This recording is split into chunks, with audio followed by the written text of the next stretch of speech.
بسم الله الرحمن الرحيم. الحمد لله رب العالمين،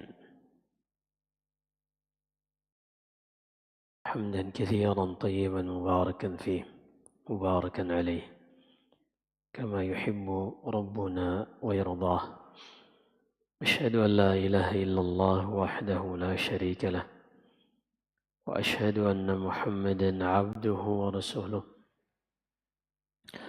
صلى الله وسلم وبارك عليه وعلى آله وأصحابه ومن تبعهم بإحسان إلى يوم الدين. Amma ba'd. Kembali kita lanjutkan pembahasan Kitab Tauhid, dan kita sudah sampai pada bab ma jaa'a fi dzabhi li ghairillah.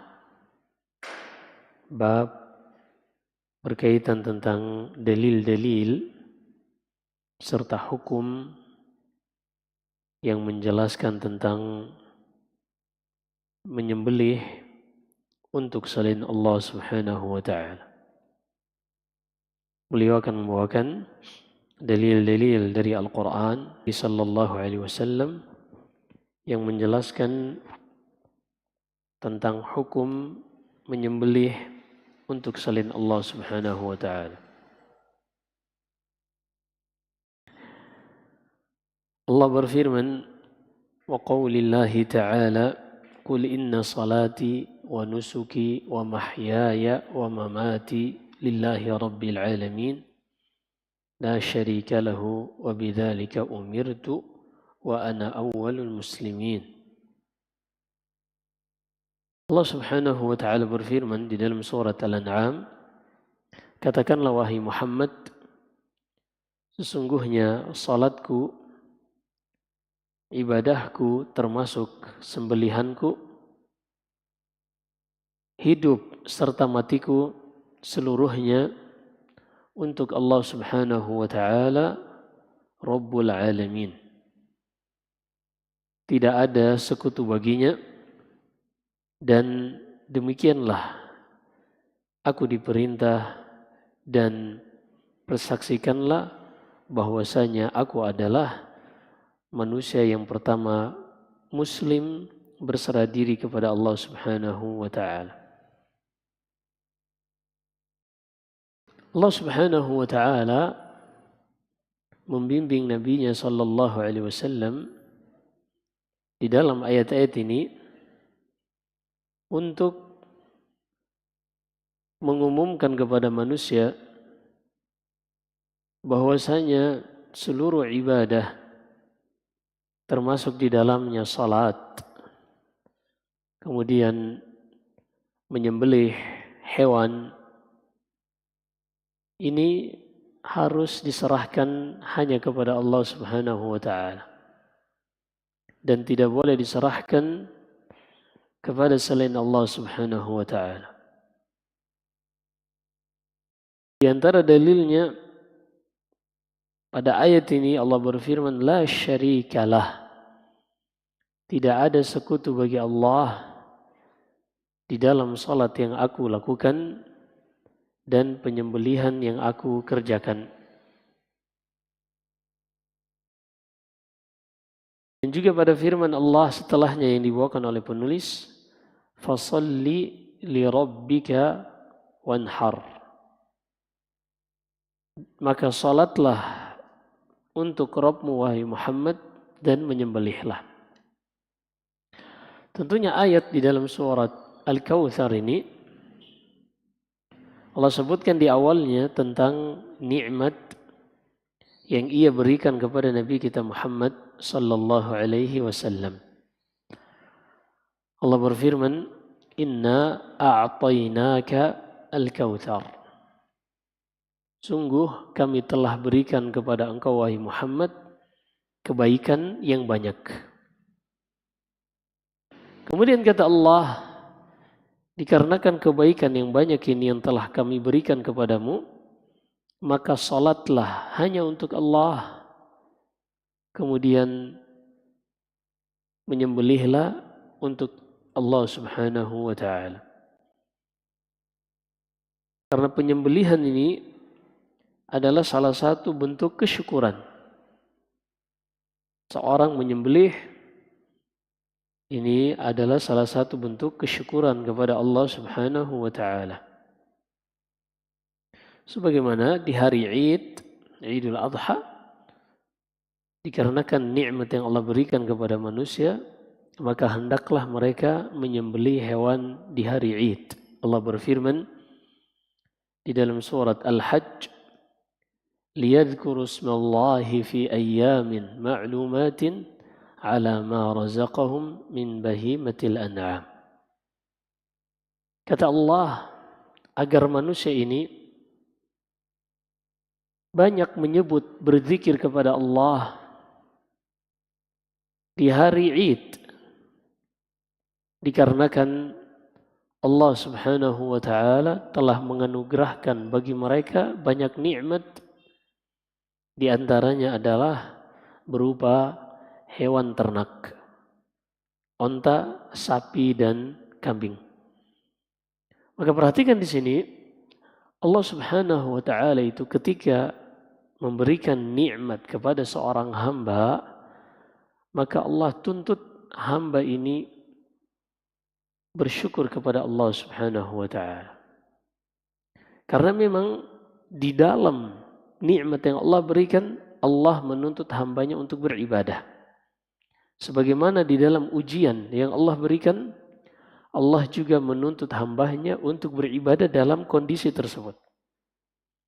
Dan ketika seorang berdosa, Allah juga menuntut hambanya untuk beribadah setelah melakukan dosa ini. Adapun yang pertama, Allah tuntut seorang hamba yang diberi nikmat untuk beribadah, beribadahnya berupa syukur kepada Allah Subhanahu wa taala. Ketika seorang hamba diberi ujian, cobaan, musibah, Allah Subhanahu wa taala menuntut hamba tersebut untuk beribadah kepada Allah dalam kondisi ini dengan bersabar. Kemudian yang ketiga, ketika seorang tergelincir ke dalam dosa, demikianlah tabiat manusia, Allah Subhanahu wa taala menuntut dari hamba tersebut untuk bersegera bertobat kepada Allah Subhanahu wa taala. Maka tiga hal ini adalah tiga kondisi kehidupan manusia. Tidak mungkin seorang bisa terlepas darinya. Kalau dia tidak sedang diberi nikmat, dia diberi ujian. Terkadang dalam nikmat, dalam ujian, ia banyak kelalaian di dalamnya, ia tergelincir ke dalam dosa, dan dia dituntut untuk bertobat kepada Allah Subhanahu wa taala. Maka Allah Subhanahu wa taala menyebutkan bahwasanya salat itu sebagaimana hanya boleh diserahkan kepada Allah, begitu juga penyembelihan hanya boleh ditujukan kepada Allah Subhanahu wa taala. Ini untuk sembelihan-sembelihan yang sifatnya ibadah. Semuanya hanya diserahkan kepada Allah.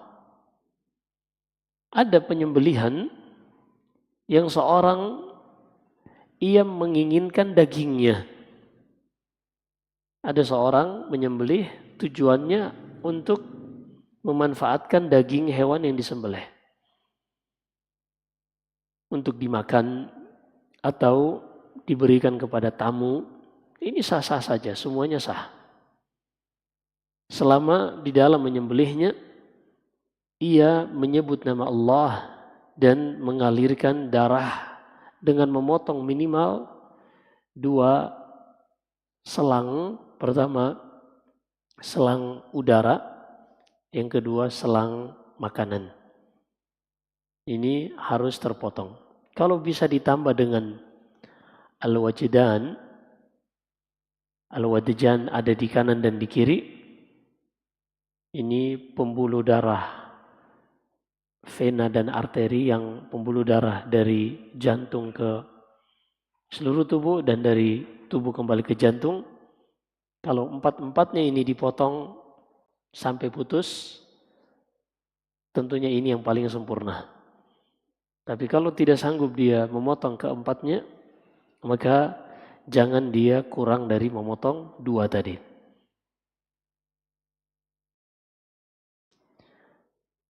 Kalau seorang menyembelih hewan, baik itu ayam, kambing, sapi, tujuannya untuk mengambil dagingnya sah.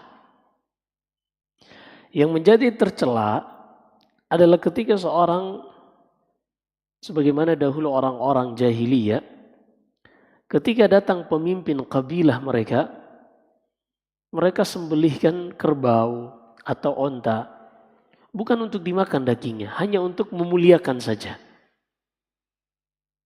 Memuliakan. Maka ini diharamkan. Atau sebagian orang menyembelih kerbau untuk dilarung ke laut atau diletakkan di puncak-puncak gunung. Ini tentunya jelas penyembelihannya ditujukan untuk pengagungan kepada selain Allah Subhanahu wa taala, dan ini syirik. Ini penyembelihan yang syirik, yaitu ketika seorang menyembelih tujuannya untuk mengagungkan sesuatu. Adapun kalau ia menyembelih tujuannya untuk mengambil dagingnya, sah-sah saja. Kemudian beliau, penulis Syekh Muhammad bin Abdul Wahhab bin Sulaiman rahimahullah, membawakan hadis Ali bin Abi Thalib radhiyallahu anhu. قال حدثني رسول الله صلى الله عليه وسلم بأربع كلمات. Rasulullah menyampaikan kepadaku 4 nasihat, 4 kalimat. Yang pertama kata Ali bin Abi Thalib, la'anallahu man dhabaha li ghairillah. Rasulullah sallallahu alaihi wasallam mengatakan, Allah melaknat siapa saja yang menyembelih dalam rangka mengagungkan selain Allah Subhanahu wa taala. Allah melaknat siapa saja yang menyembelih tujuannya untuk mengagungkan selain Allah Subhanahu wa taala. Baik itu menyembelih untuk penghuni laut, penjaga gunung, atau mungkin yang dilakukan sebagian orang ketika mereka membangun jembatan, lalu mereka menuangkan darah dari kerbau atau kepala kerbau diletakkan di bawah jembatan, maka ini semuanya adalah perkara-perkara kesyirikan yang diharamkan. Begitu juga seorang beli mobil baru, kemudian ia mengambil ayam, menyembelihnya, atau ayam yang masih kecil dipelintir lehernya sampai mati atau dicabut. Ini selain itu adalah penyiksaan terhadap hewan, ini adalah bentuk-bentuk pengagungan kepada selain Allah Subhanahu wa taala yang diharamkan di dalam syariat Islam. Maka orang-orang yang menyembelih dalam rangka mengagungkan selain Allah Subhanahu wa taala, maka mereka ini dilaknat oleh Rasulullah sallallahu alaihi wasallam dan dilaknat oleh Allah Subhanahu wa taala. Nas'alullah salamah.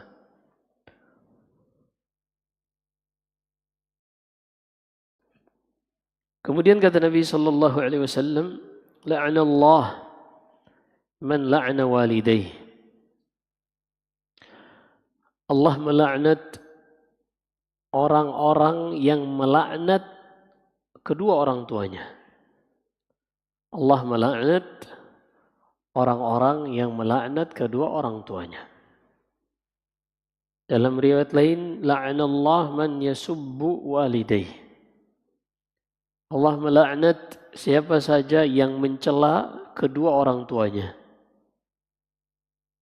Lalu disebutkan oleh Rasulullah, karena sahabat bertanya, wahai Rasulullah, apa mungkin seorang anak itu mencela apalagi melaknat orang tuanya? Kata Nabi sallallahu alaihi wasallam, yal'anu abar rajul fayal'anu abah, atau yasubbu abar rajul fayasubbu abah, wa yasubbu ummar rajul fayasubbu ummah. Seorang itu dikatakan melaknat orang tuanya sendiri, yaitu ketika dia melaknat orang tua temannya, hingga temannya ini membalas melaknat kedua orang tua yang memulai ini. Atau orang ini mencela orang tua temannya, lalu temannya ini membalas mencela orang tua dari yang memulai ini. Sehingga ini yang dimaksud, seorang itu ketika dia menjadi sebab untuk terjadinya sesuatu, maka hukum tersebut diarahkan kepada dia. Diarahkan kepada dia.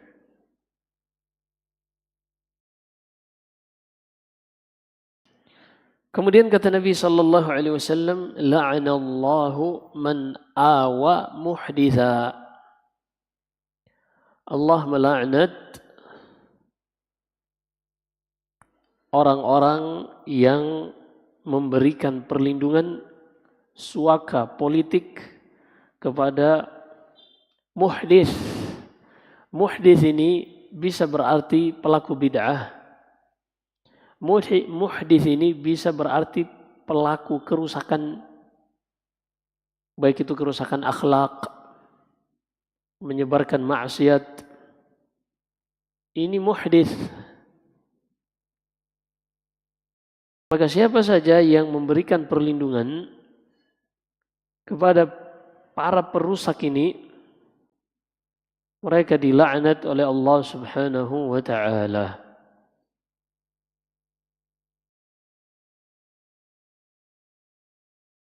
Siapa saja yang melindungi pelaku bid'ah,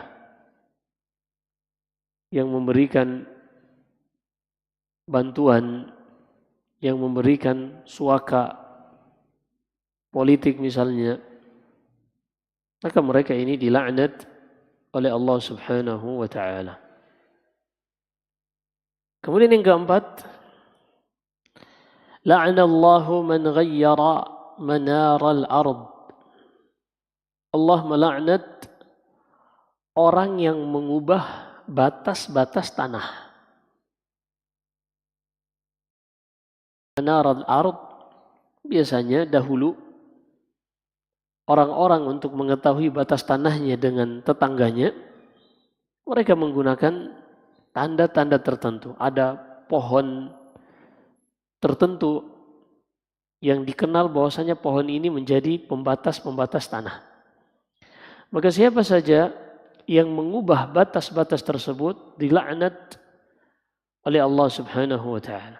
Disebutkan oleh Syekh Abdul Aziz Ibn Baz rahimahullah,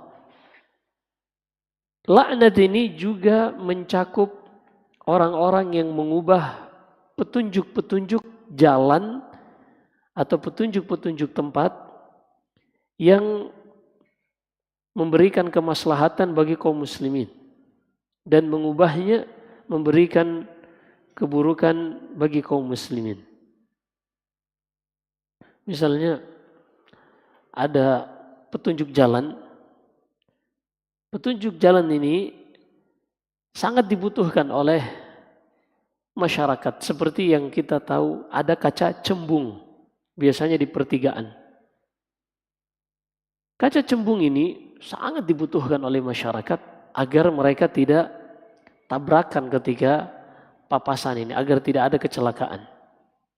Tapi ada sebagian orang yang entah apa motifnya, ia mengambil sesuatu, menusuknya hingga rusak. Padahal tidak ada keuntungan bagi orang tersebut. Yang justru setelah dia melakukannya, dia was-was. Jangan sampai ada CCTV yang mengawasi dan dia ketahuan.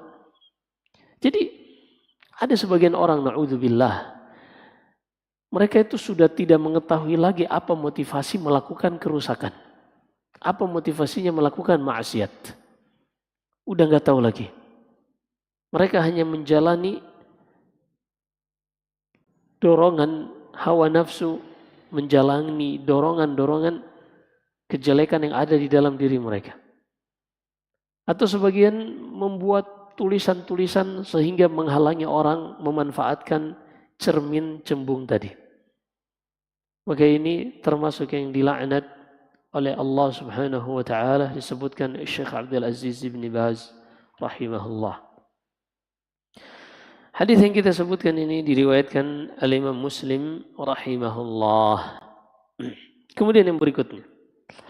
Wa an Tariq bin Shihab anna Rasulullah sallallahu alaihi wasallam qala dakhala al-jannata rajulun fi dhubab wa dakhala an-nara rajulun fi dhubab.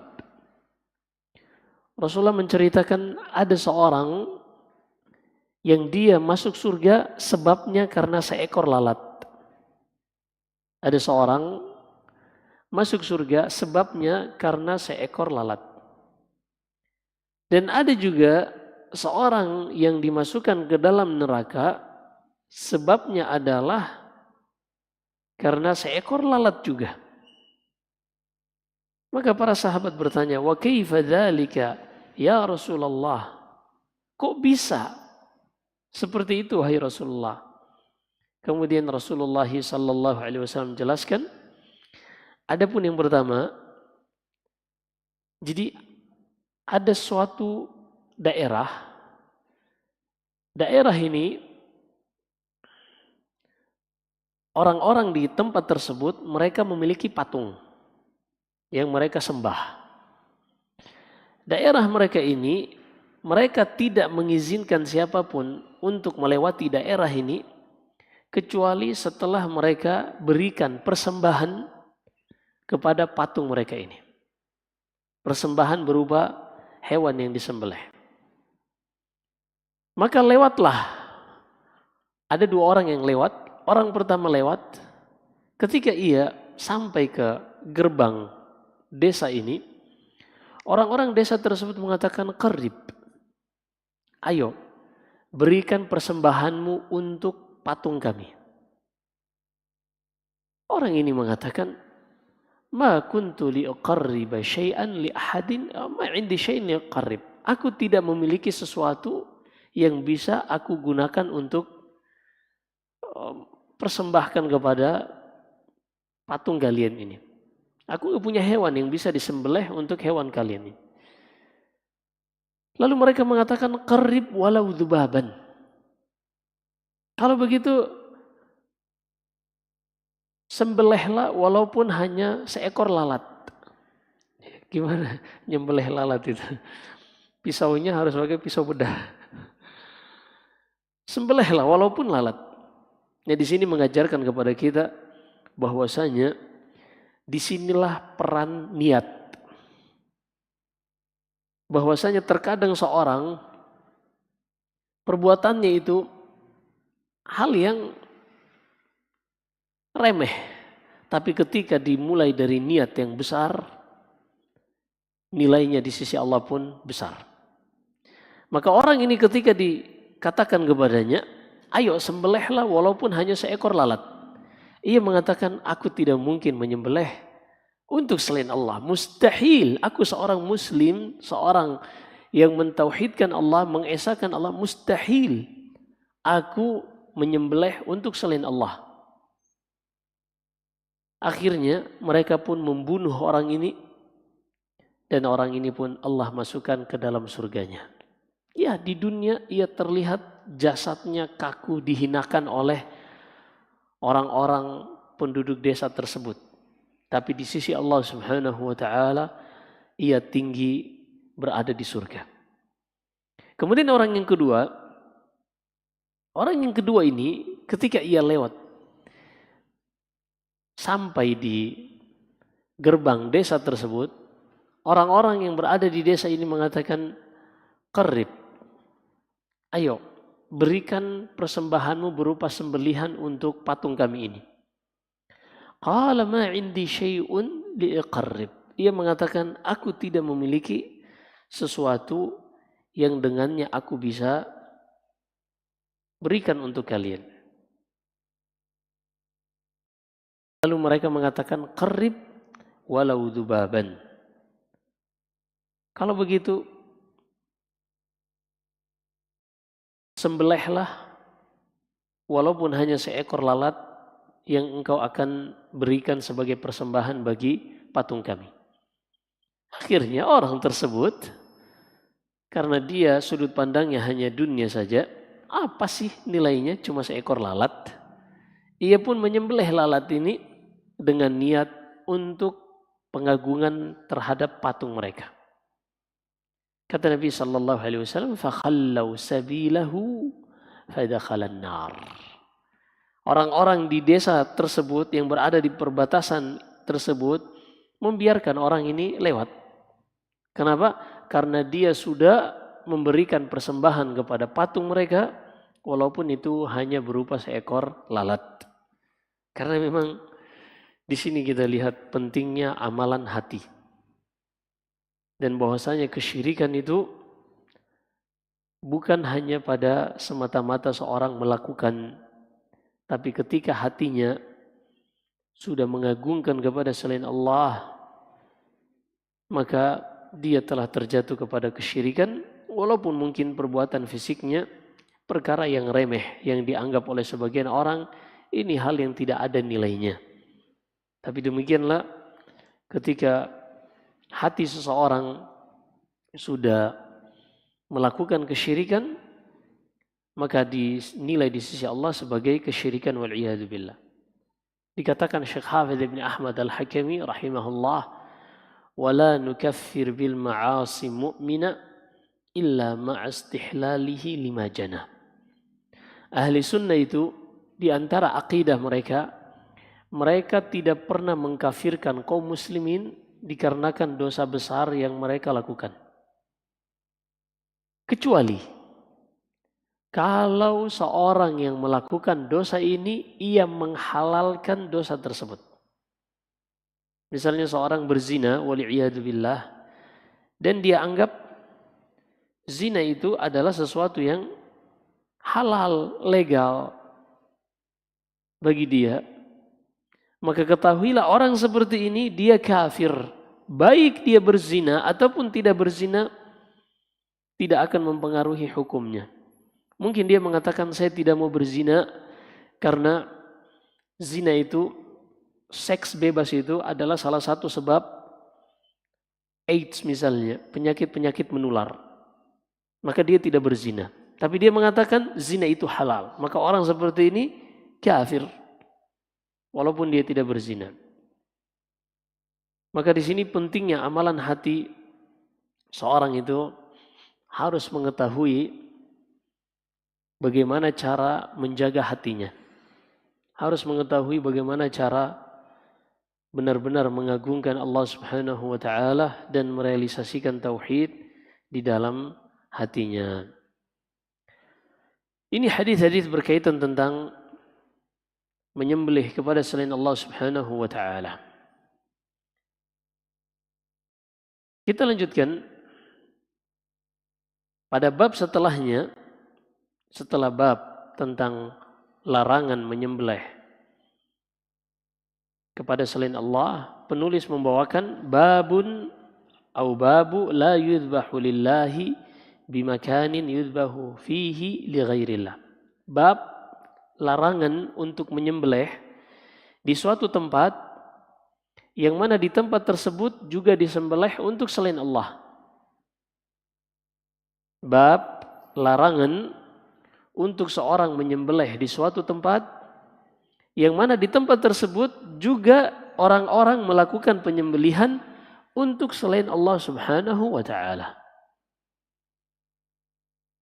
Allah Subhanahu wa taala berfirman, "La taqum fihi abada.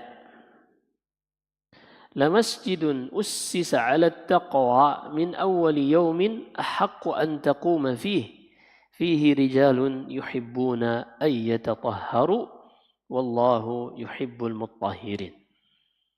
Kata Allah Subhanahu wa taala tentang Masjid Dirar.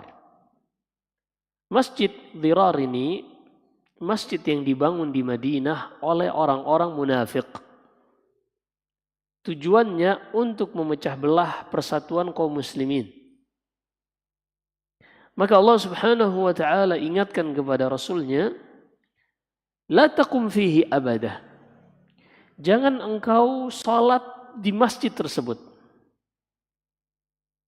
Di sini sikap seorang muslim untuk tidak menjatuhkan dirinya kepada perkara riba yang meragukan. Kalau seandainya Rasulullah salat di masjid Dirar ini akan menciptakan sebuah persepsi bahwasanya berarti sah-sah saja salat di tempat tersebut. Padahal tujuan orang-orang munafik membangun masjid Dirar ini adalah untuk memecah belah kaum muslimin. Padahal perpecahan kaum muslimin ini perkara yang diharamkan di dalam syariat Allah Subhanahu wa taala. Allah berfirman di dalam surat Al-Imran, "Wala takunu kalladzina tafarraqu wakhtalafu min ba'di ma ja'ahumul bayyinat wa ulaika lahum 'adzabun 'adzim."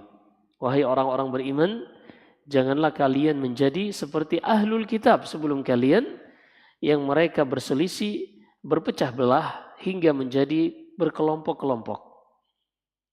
Mereka itulah yang akan mendapatkan azab yang pedih, kata Allah Subhanahu wa ta'ala. Maka seorang tidak boleh ia berada pada suatu tempat yang akan menjadi justifikasi keberadaannya, akan menjadi pembenaran bagi tempat tersebut, padahal tempat itu dimurkai oleh Allah Subhanahu wa ta'ala. Sehingga seorang juga dilarang berada di tempat-tempat yang di situ ada musik yang terus diperdengarkan. Tempat di situ ada khamar, kata Nabi SAW, la yajlisul mu'min fi ma'idatin yudaru fiha al-khumur. Seorang muslim itu tidak boleh duduk di sebuah hidangan yang di situ disuguhkan khamar. Karena keberadaan seorang muslim di tempat tersebut ini bisa ada beberapa poin. Pertama, orang menjadi ragu terhadap agama muslim tersebut. Misalnya tempat tersebut ma'ruf dengan khamar. Kemudian orang ini ada di dalam. Orang-orang akan bertanya, kok bisa dia ada di dalam? Itu kan tempat pelaku maksiat. Itu kan tempat khamar. Maka di sini menjatuhkan al-adalah, menjatuhkan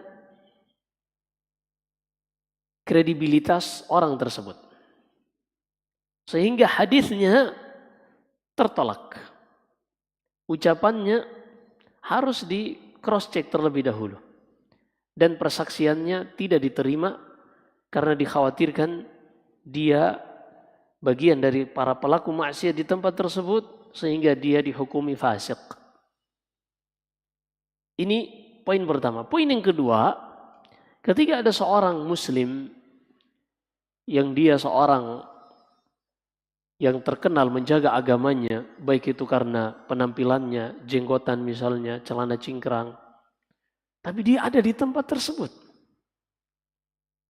Ini akan menjadi justifikasi bagi pelaku maksiat. No, dia aja ada tuh. Padahal jenggotnya panjang tuh. Celananya cingkrang. Oh, berarti sah-sah aja nih. Nah, itu menjadi pembenaran bagi pelaku maksiat. Allah Subhanahu wa taala menegur Rasulnya sallallahu alaihi wasallam di dalam surat Al-An'am, "Wa idza ra'aita alladziina yakhuduna fi ayatina fa'a'rid 'anhum hatta yakhudu fi haditsin ghairihi." Kalau engkau melihat orang-orang yang mengolok-olok ayat-ayat kami, mempermainkan syariat kami, maka jangan duduk bersama mereka, wahai Muhammad. Jangan duduk bersama mereka.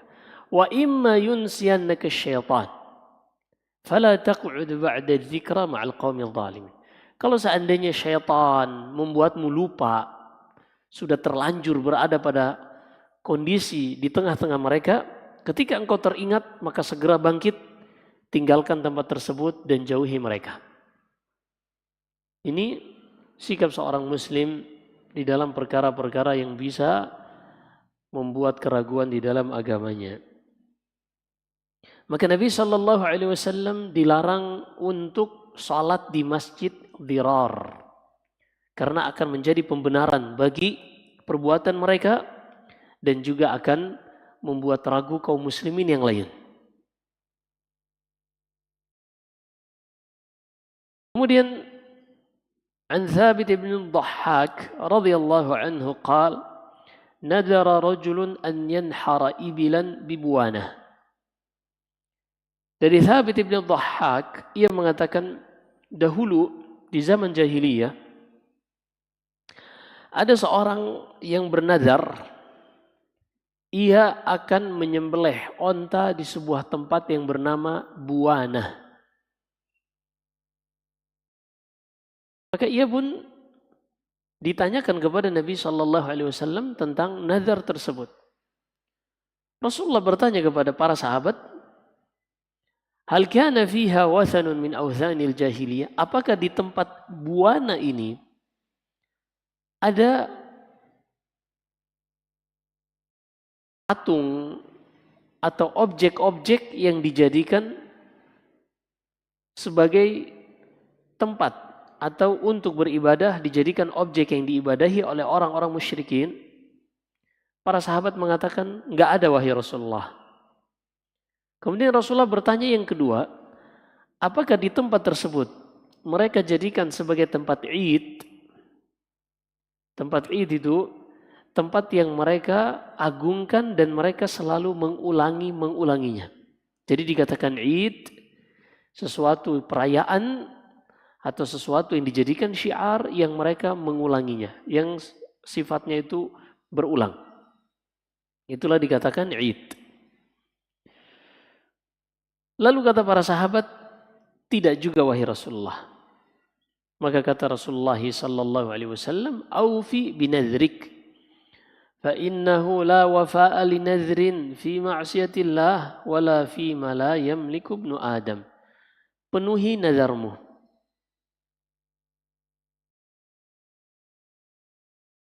Karena sesungguhnya tidak ada nazar yang harus dipenuhi dalam nazar maksiat. Artinya seorang na'udzubillah, dia sakit lalu dia bernazar kalau dia sembuh dia akan berzina misalnya. Na'udzubillah. Maka yang seperti ini tidak boleh dia penuhi nazarnya. Tidak boleh dia penuhi nazarnya.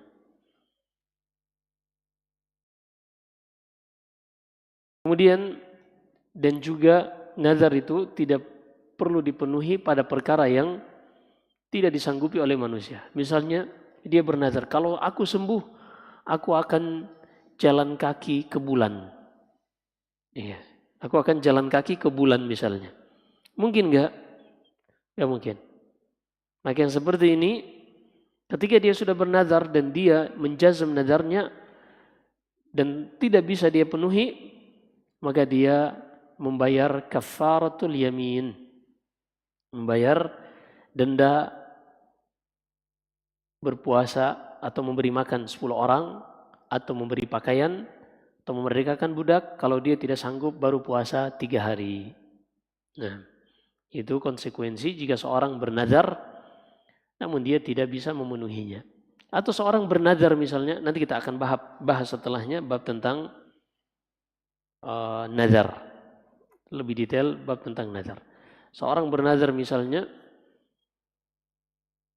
tentang sesuatu, dia bernazar hari ini dia tidak mau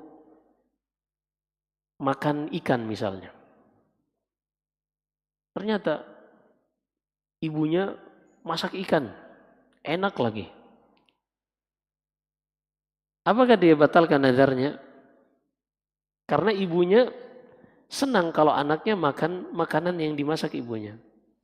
Maka seorang kalau dia bernazar tentang sesuatu dan dia melihat yang selainnya lebih baik, maka dia ambil yang selainnya dan dia batalkan nazar sebelumnya, namun konsekuensinya dia harus membayar kafaratul yamin.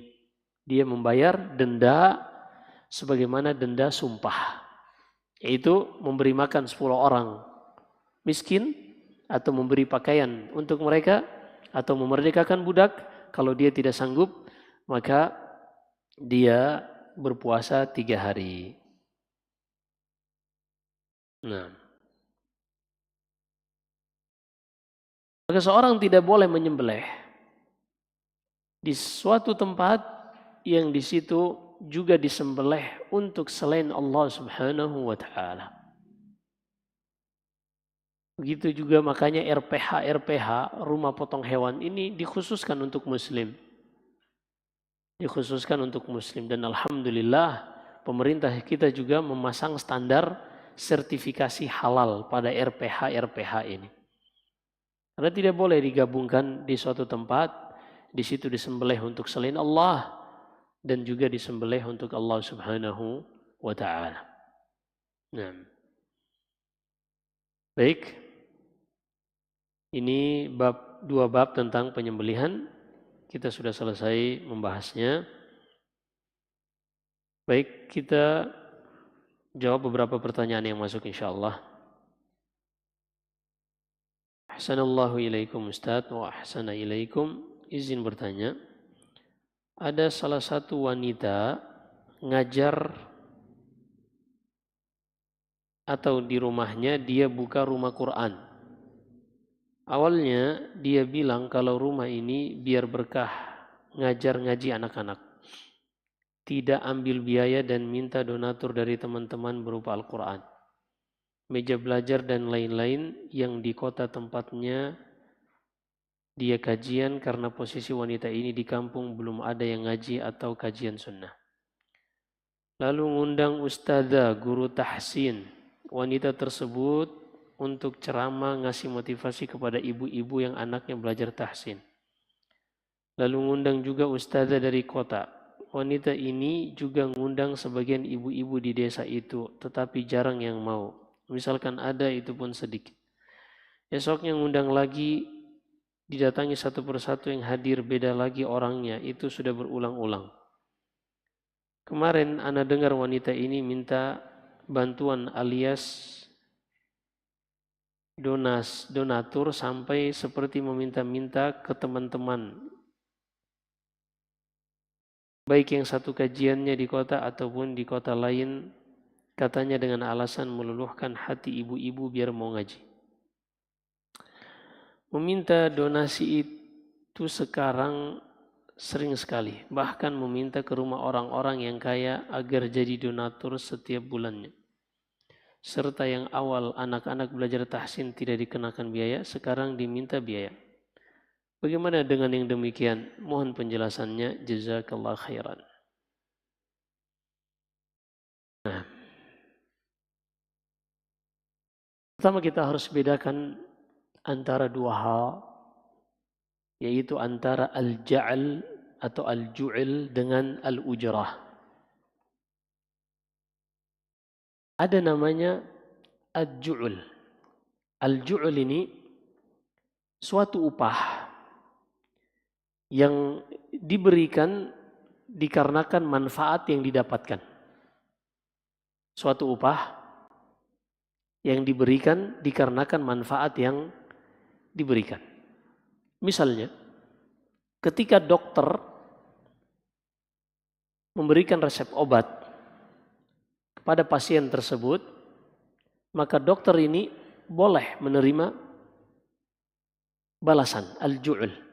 Kenapa? Karena dia juga memberikan manfaat. Sebagaimana yang disebutkan dalam Sahih Bukhari dalam hadis Abu Sa'id Al-Khudri radhiyallahu an, suatu saat ia bersama beberapa sahabat di pedalaman, mereka mendapati suatu daerah yang pemimpinnya tersengat hewan. Ketika itu, orang-orang di desa ini mencari tabib. Mereka tidak dapati kecuali Abu Sa'id radhiyallahu anhu bersama sahabat-sahabat. Lalu mereka pun meminta kepada Abu Sa'id Al-Khudri untuk melihat ketua mereka, kepala suku mereka, apakah ada yang bisa mengobati. Kata Abu Sa'id, "Inna la narqih hatta taj'alu lana ju'la." Nah, ini kata ju'ul. kami tidak akan mencoba mengobatinya kecuali kalian harus sepakat dulu kalau dia sembuh maka kalian harus berikan kepada kami seekor kambing. Akhirnya penduduk desa tersebut sepakat. Lalu Abu Sa'id Al-Khudri membacakan surat Al-Fatihah. Setelah dibacakan sembuh, maka diberikanlah kepada mereka al-ju'ul tadi. Balasan upah berupa seekor kambing. Para sahabat, mereka sangat berhati-hati di dalam apa yang mereka masukkan ke dalam tubuh. Maka mereka mengatakan kita tidak akan makan kambing ini sampai kita menanyakannya kepada Nabi Sallallahu Alaihi Wasallam. Mereka pun datang kepada Nabi Sallallahu Alaihi Wasallam menceritakan apa yang terjadi. Apa kata Nabi Sallallahu Alaihi Wasallam? Wa ma yudirik annaha ruqyah. Dari mana engkau tahu wahai Abu Sa'id bahwasanya Al-Fatihah itu ruqyah? Lalu mereka menceritakan tentang balasan yang mereka dapatkan berupa seekor kambing. Kata Rasulullah, idribu li fiha sahman. Berikan aku bagian. Ini persetujuan Nabi akan kehalalan upah yang didapatkan karena manfaat. Jadi Abu Sa'id atau sahabat yang meruqyah tadi, dia bukan mendapatkan balasan karena membaca Al-Quran, karena membaca Al-Fatihah. Tapi dia mendapatkan balasan upah karena kesembuhan. Ini namanya al-ju'ul. Maka seorang yang mengajarkan ilmu, seorang yang mengajarkan Al-Quran kepada anak-anak TPA misalnya, dia boleh untuk meminta upah. Kenapa? Karena memang dia berikan manfaat kepada anak-anak ini. Dia berikan manfaat. Sehingga Nabi Sallallahu Alaihi Wasallam bersabda, Inna ahaqqa ma akhadtum alaihi al-ajar kitabullah. Yang paling baik dari yang kalian jadikan sebagai upah adalah dari Al-Quran. Nah ini maksudnya mengajarkan Al-Quran. Sebagaimana dalam hadis Uthman ibn Affan dalam Sahih Bukhari dan Sahih Muslim, khairukum man ta'allama al-Qur'ana wa 'allamah. Fasyahid. Ini dari ju'ul. Yaitu seorang menerima upah karena manfaat yang dia berikan. Yang kedua ada namanya al-ujrah.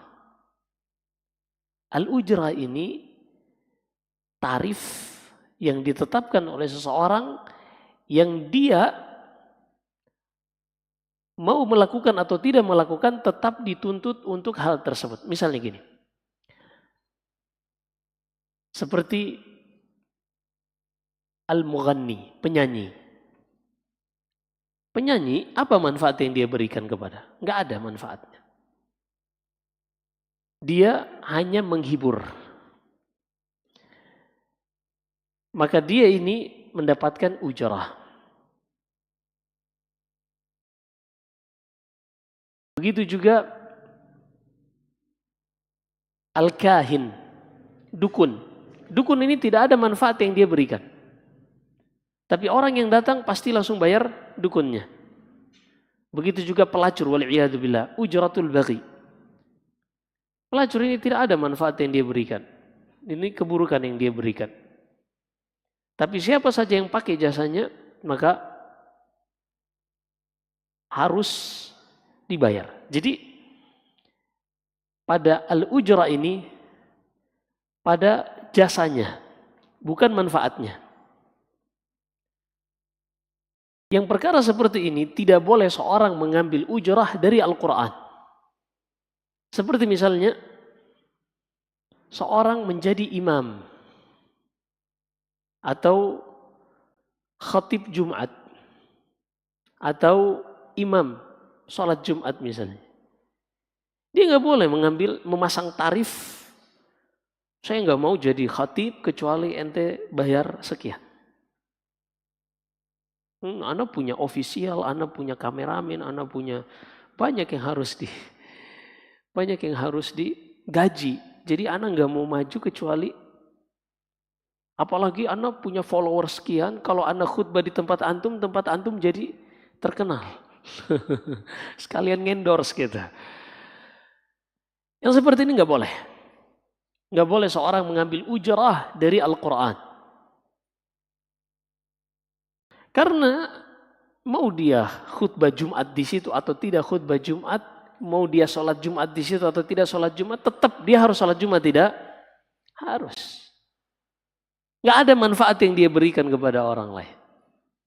Dia mukallaf, dia dituntut harus ada yang khatib Jumat.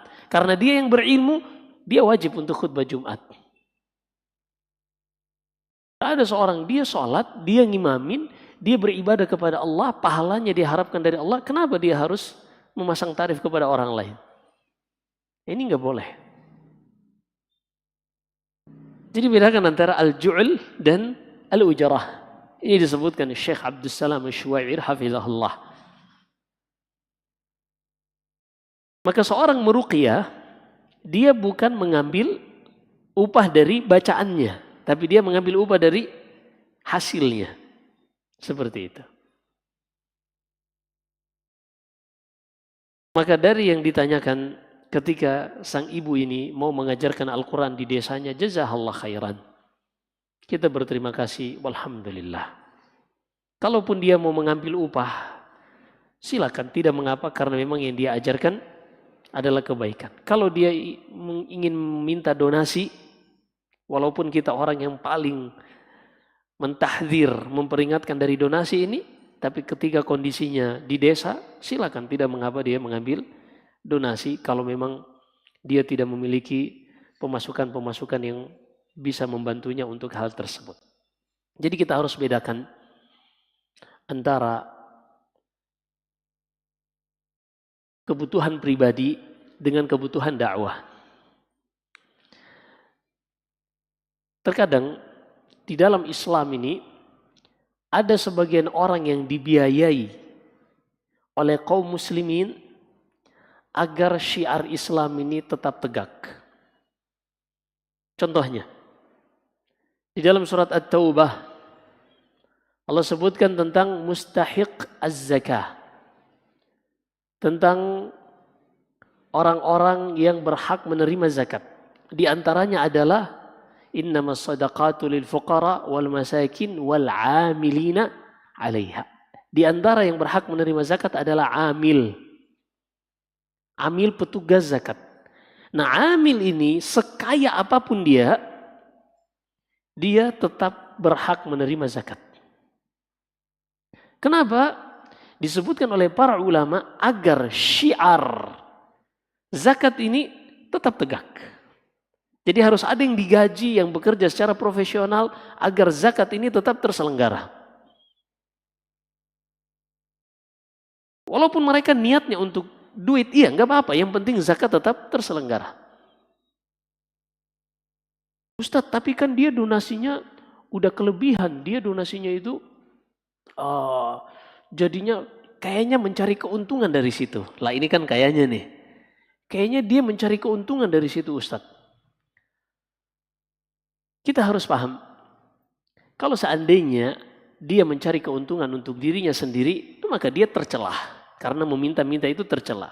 Tapi ketika kita berinteraksi dengan orang seperti ini, karena dia mewakili pengajaran Al-Quran di desanya, kita harus paham, kata Nabi SAW, Inna Allah yansuru hadad din walau birrajulil fajir. Inna Allah la yansuru hadad din walau birrajulil fajir. Allah Subhanahu wa ta'ala akan menolong agama ini walaupun dengan seorang fajir, seorang pelaku maksiat, seorang pelaku dosa. Allah akan tolong agama ini. Jadi ceritanya hadis ini disebutkan oleh Nabi Sallallahu Alaihi Wasallam ketika dalam suatu peperangan ada seorang berada di barisan kaum muslimin sangat hebat. Ia menghantam siapa saja orang kafir yang ada di depannya. Sampai-sampai sebagian sahabat terfitnah. Wah, ini orang pasti masuk surga nih. Kata Rasulullah, bal huwa min ahlin nar. Bukan, dia itu penghuni neraka. Ternyata didapati dia membunuh dirinya sendiri. Ada sebagian orang dari kalangan Arab dahulu, mereka berjihad hanya untuk dikatakan hebat, dikatakan pahlawan. Tapi dengan adanya mereka di medan perang, kaum muslimin terbantu. Perhatikan, ada sebagian orang datang jihad untuk memperlihatkan atau membela kabilahnya, membela saudaranya, senasab yang ikut berjihad, atau karena memang dia senang yang namanya jihad, senang yang namanya perang, dia ikut berperang.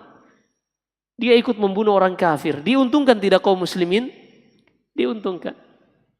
Kata Nabi SAW, Allah akan menolong agama ini walaupun dengan seorang yang fajir. Jadi ketika kita melihat ada orang yang seakan-akan ingin memanfaatkan dakwah ini untuk keuntungan, ya udah, kita cuma punya kaidah, mungkin Allah akan menolong agama ini dengan orang fajir. Iya. Seorang dakwahnya mengejar followers, memperbanyak jamaah, tapi ternyata yang dia sampaikan sunnah, yang dia sampaikan tauhid. Ya udah, urusan dia niatnya untuk mendapatkan followers, niatnya untuk mendapatkan jamaah, itu antara dia dengan Allah. Tapi mudah-mudahan kaum muslimin mendapatkan manfaat dengan orang ini. Iya. Jadi yang seperti ini lebih membantu hati kita untuk nggak hasad. Enak dong Ustadz, dia ngumpulin donasi, kita capek kerja, banyakkan dia hasilnya di setiap bulan. Iya, sabar. Itu di mata manusia. Di hadapan Allah Subhanahu wa taala, kita semua tidak ada yang samar. Niat-niat yang kita lakukan akan terbongkar semuanya di hadapan Allah Subhanahu wa taala. Allah berfirman di dalam surat At-Tariq, yauma tublas sarair. Hari di saat semua rahasia ditampakkan. Dan Allah berfirman, afala ya'lamu idza bu'thira ma fil quburi wa hussila ma fis sudur. Semua apa yang disembunyikan di dalam dada manusia akan dibongkar dan diperlihatkan di hari kiamat kelak. Maka yang seperti ini jangan kita kendorkan semangatnya. Ibu yang mengajarkan Al-Quran di desanya ini, kalau kita bisa support, bisa kasih donasi, silakan. Kalau nggak bisa kasih donasi dan dia atau kita udah kasih donasi tapi masih nyari lagi, ya udah, itu urusan dia. Iya, itu urusan dia. Dan kita harus paham. Betul, kita selalu berusaha untuk menyampaikan kepada kaum muslimin agar selalu produktif, jadi manusia yang produktif. Tapi ingat, harus ada di antara kaum muslimin mereka yang meluangkan seluruh waktunya untuk belajar, untuk dakwah. Makanya dahulu para salaf kita saksikan seperti yang disebutkan Al-Imam Al-Zahabi dalam biografi Abdullah bin Mubarak dan juga Laits ibn Sa'ad. Dua imam ini mereka para pedagang-pedagang besar. Di antaranya Laits ibn Sa'ad. Laits ibn Sa'ad ini penghasilannya dalam 1 tahun 70.000 dinar. 70.000 dinar. Itu luar biasa. Ratusan miliar setiap tahun. Setelah beliau dapatkan ini, tidak bertahan 1 tahun, ia sudah tidak sampai lagi nisab zakat hanya 20 dinar. Tidak pernah ia mengeluarkan zakat. Kenapa? Setiap bulannya ia kirimkan kepada Imam Malik di Madinah. Ia kirimkan kepada Ismail ibni Ibrahim ibni Ulayyah. Tujuannya apa? Agar para ulama ini mereka fokus memberikan edukasi kepada kaum muslimin. Fokus menulis hadis, menuntut ilmu hadis. Agar mereka tidak tersibukkan dengan dunia. Jadi harus ada orang-orang yang memang mereka berdagang. Harus ada orang-orang yang mereka fokus untuk menuntut ilmu. Sampai-sampai kata Abdullah bin Mubarak, laula fulan wa fulan wa fulan mattajartu. Kalau bukan karena ulama-ulama yang aku biayai hidup mereka agar mereka bisa fokus, niscaya aku tidak akan turun berdagang. Jadi beliau berdagang bukan untuk dirinya sendiri, Tapi beliau berdagang untuk membiayai para ulama. Nah seperti ini ada. Jadi kita tuh ketika melihat orang-orang yang berjuang di dalam dakwah, yang mungkin terlihat kayaknya ini orang nih ngejar popularitas ini. Kayaknya ngejar cuan ini dengan dakwahnya ini. Udah biarin. Niatnya antara dia dengan Allah. Kalau perlu, kalau kita punya duit, udah kita yang kasih duitnya biar dia bisa jaga niatnya. Tapi kan kita juga nggak mampu. Ya udah biarinlah kalau kayak gitu. Yang penting dia masih tetap berdakwah. Kalau dia masih tetap menyampaikan nasihat, hanya saja ketika kita melihat memang dia sepertinya mulai cenderung kepada hal-hal yang dunia, tidak masalah untuk kita menasehati dia. Tidak mengapa kita nasihati. Tapi dia ustadz. Ya ustadz juga manusia. Ustadz juga butuh dinasehatin. Seperti itu. Allahul musta'an. Jadi kita harus lihat dari dua sisi ya. Sisi orangnya dan sisi dakwahnya. Sisi orangnya dia ingin mencari keuntungan dunia, udah silakan. Sisi dakwahnya, ini lain ceritanya nih. Sisi dakwah kita harus buka dada kita lebar-lebar untuk lebih dewasa di dalam melihat hal-hal seperti ini. Kita terus terang yang tidak setuju dengan orang-orang yang mengejar popularitas, yang dakwahnya untuk mencari followers, yang dakwahnya untuk mencari pengikut. Ini kita sangat tidak setuju dan kita terus peringatkan. Begitu juga donasi-donasi kita terus peringatkan. Tapi ketika itu berkaitan tentang dakwah dan kita tidak sanggup untuk memberikan, maka biarkan Allah Subhanahu wa taala menolong agama ini walaupun dengan seorang yang fajir. Wallahu a'lam.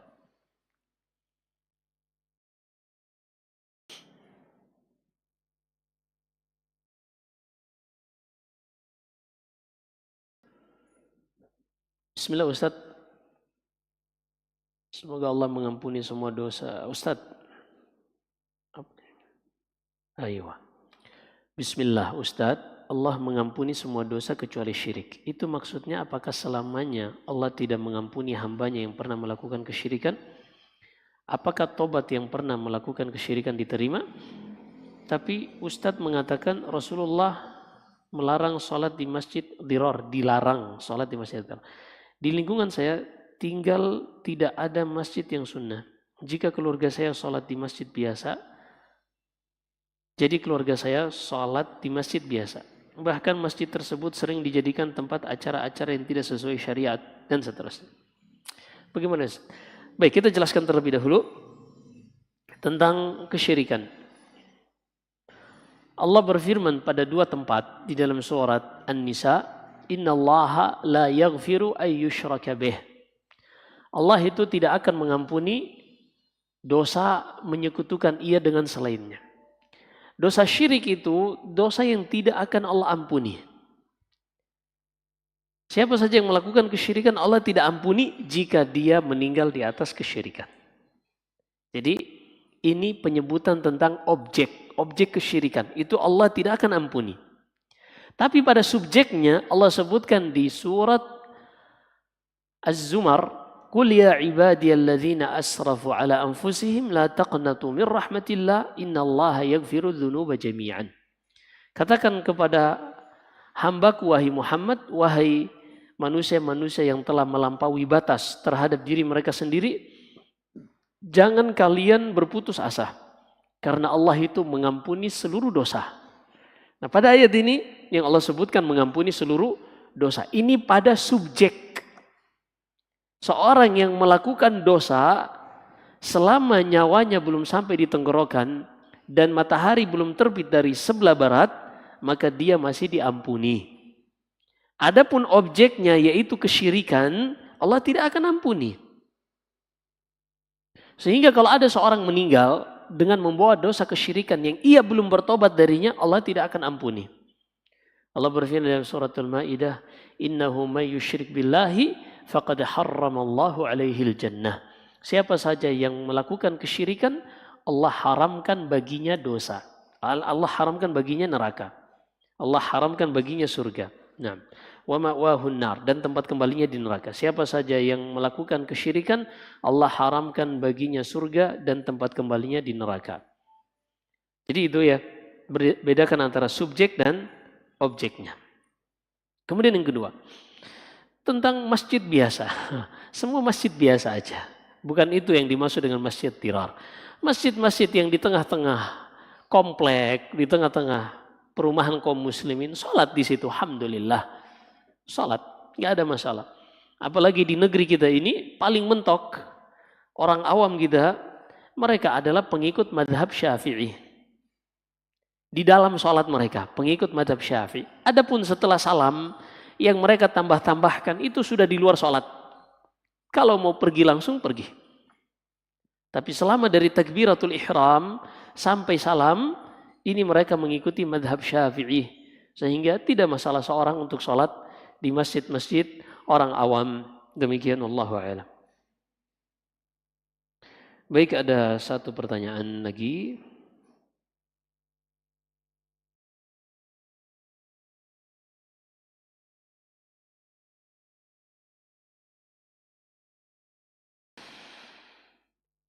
Abu Musa al-Asy'ari radhiyallahu an meriwayatkan Nabi sallallahu alaihi wasallam bersabda, sesungguhnya Allah melihat pada malam pertengahan Sya'ban, maka Dia mengampuni semua makhluknya kecuali orang musyrik dan orang yang bermusuhan.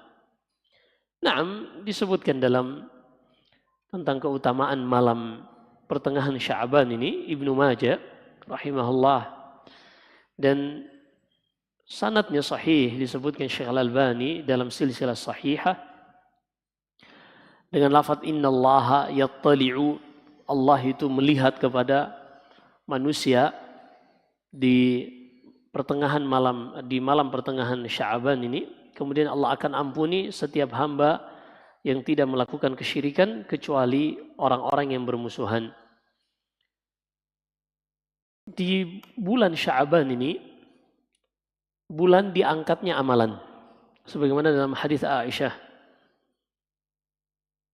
bahwasanya dalam hadis Usama ibni Zaid radhiyallahu anhuma, bahwasanya bulan Sya'ban ini yaghfulu an-nasu anhu, manusia itu banyak lalai di bulan Sya'ban ini. Padahal kata Aisyah, Rasulullah banyak berpuasa di bulan Sya'ban karena beliau sangat berharap amalannya diangkat kepada Allah dalam keadaan sedang berpuasa.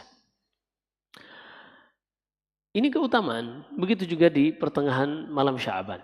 Tapi keutamaan ini, keutamaan tidak ada konsekuensi untuk seorang mengkhususkan ibadah di malam nisfu Sya'ban. Sebagaimana di dalam Sahih Muslim lainnya, Nabi SAW bersabda, tuftahu abwabul jannati fi kulli yaumil itsnaini wal khamis fayughfaru likulli 'abdin la yusyriku billahi syai'an illa rajulani kana bainahu wa baina akhihi syahna fayuqalu anziru lihadain. Setiap hari Senin dan Kamis dibuka pintu-pintu surga.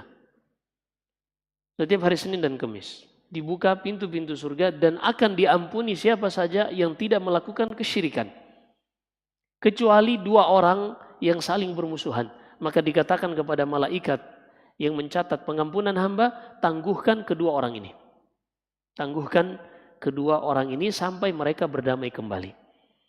Dan ini ma'ruf di dalam syariat Allah, bahwasanya permusuhan, pertengkaran ini menjadi sebab terhalanginya kebaikan.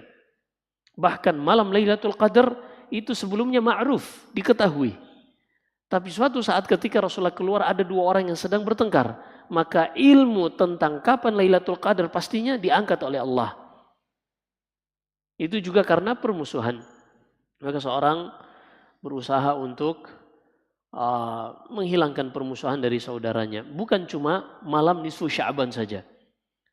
Karena setiap Senin dan Kamis akan diampuni kalau seorang tidak memiliki permusuhan. Maka tidak perlu seorang membuat acara khusus salam-salaman nanti di malam nisfu Sya'ban. Habis itu berantem lagi, musuhan lagi, nunggu malam Sya'ban lagi. Mayaslah. Bagaimana dengan hari Senin dan Kamis? Apakah kita merasa sudah cukup amalannya sehingga tidak butuh diampuni oleh Allah pada hari Senin dan Kamis? Nggak tepat penggunaan dalil-dalil seperti ini untuk melegalkan hal-hal yang tidak pernah dilakukan oleh Nabi Shallallahu Alaihi Wasallam dan sahabatnya. Mohon dijelaskan kembali pada poin kedua tentang kafarah yang tetap diberlakukan bagi seorang yang bernazar karena melihat sesuatu yang ia sukai. Iya, hadisnya Nabi SAW bersabda, "Inni la ahlifu ala syai'in wa ara ghairahu khairan min illa kafartu an yamini wa akhtartu alladhi huwa khairun." Kata Nabi SAW, tidaklah aku bernazar atau bersumpah untuk melakukan sesuatu kemudian aku melihat yang selainnya lebih baik daripada yang aku telah ucapkan, maka aku akan ambil yang lebih baik, aku tinggalkan sumpahku dan aku akan bayar kafarah, dendanya. Begitu juga nadar. Demikian, wallahu a'lam. Ada yang ingin bertanya langsung? Nah,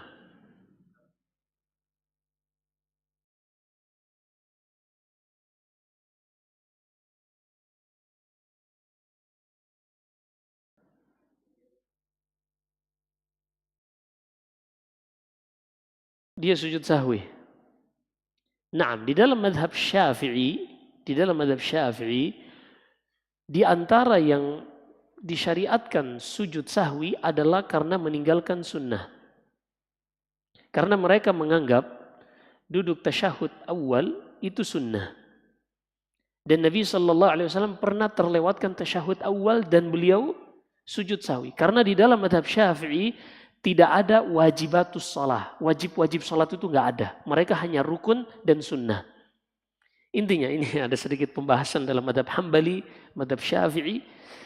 Intinya di dalam madhab Syafi'i seorang meninggalkan sunnah, dia pun juga disunahkan untuk sujud sahwi. Dan maklum di dalam madhab Syafi'i kunut subuh ini adalah sunnah.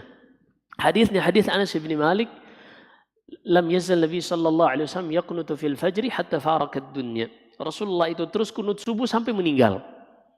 Hanya saja ulama mendhaifkan hadis ini. Tapi menurut Imam Syafi'i yang disahihkan juga Imam Nawawi dalam kitabnya Al-Adhkar, hadis ini sahih. Berarti mereka beramal sesuai dengan hadis yang mereka yakini sahih dan itu sah. Karena mereka semua ahli ijtihad, tidak diragukan. Maka ketika seorang sholat di belakang Syafi'i seperti ini, dia meninggalkan sunnah menurut dia, dan dia sujud sahwi, kita juga ikut sujud sahwi. Nah, karena di dalam hadis Abu Musa al-Asy'ari dalam Sahih Bukhari dan Sahih Muslim, Nabi SAW bersabda, "Innama ju'ilal imamu liyu'tamma bih." Imam itu dijadikan untuk diikuti. Dan kaidah disebutkan Abdullah ibni Haj Ibrahim dalam kitabnya Maraqis Su'ud. Ini kitab usulul fiqh dalam madhab Maliki, meninggalkan pendapat yang kuat. Kemudian memilih pendapat yang lemah. Masih dalam lingkup ahli sunnah. Untuk menjaga persatuan, ini didahulukan. Artinya kita tidak boleh memaksakan pendapat yang kuat untuk diamalkan, tapi konsekuensinya memecah persatuan kaum muslimin. Jadi ribut gitu. Ini nggak boleh. Sebaliknya pada kondisi-kondisi tertentu, seorang terkadang mengalah dari pendapat yang kuat untuk mengikuti pendapat yang lemah selama masih dalam lingkup khilaf antara ahli sunnah wal jamaah. Sebagaimana yang dilakukan oleh Abdullah bin Mas'ud radhiyallahu ta'ala ketika di musim haji di zaman Utsman bin Affan, Utsman salat di Mina zuhur dan asar 4-4. Padahal sunnahnya adalah 2-2. Tapi Abdullah bin Mas'ud tetap ikut salat. Setelah selesai beliau ditanyakan oleh sahabat-sahabatnya, kata beliau, al-khilafu syarr. Perpecahan itu jelek. Maka kalau kita masih bisa bersatu walaupun pendapat lemah, hanya masih dalam lingkup ahli sunnah, maka tidak mengapa. Demikian Allahu a'lam. Nah. Assalamualaikum.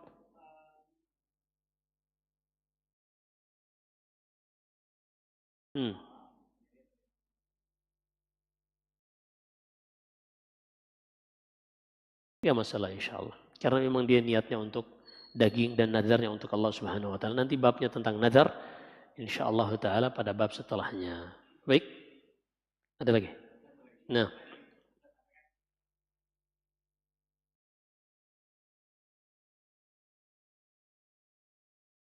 Nah.